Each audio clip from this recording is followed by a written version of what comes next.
తమిళనాడులో సాంబార్ ఎందుకు అంత టేస్ట్ ఉంటుందో చెప్పనా? దానికి కారణం ఒకే ఒక ఐటెం. అదే వడియం. ఇది చూడ్డానికి నల్లగా, స్మెల్ కూడా జిడ్డుగా ఉంటుంది.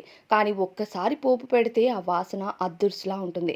మరి దీనిలోకి కావాల్సిన ఇంగ్రీడియెంట్స్ చూద్దామా? ఆవాలు, మినపప్పు లైట్‌గా గ్రైండ్ చేయాలి. కరివేపాకు, కొంచెం మెంతులు, జీలకర్ర, కల్లుప్పు, అలానే వెల్లుల్లిపాయలు.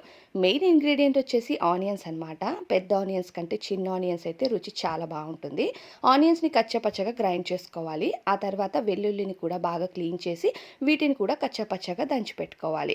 ఆ తర్వాత కచ్చాపచ్చాగా గ్రైండ్ చేసిన ఆనియన్స్‌లోకి ఈ వెల్లుల్లి, మనం తీసుకున్న ఐటెమ్స్ అన్నిటిని యాడ్ చేసేసి ఇందులోకి ఉప్పు మాత్రం అసలు యాడ్ చేయకూడదు. ఓన్లీ పసుపు ఒక్కటి యాడ్ చేసుకొని మిక్స్ చేసుకోవాలి.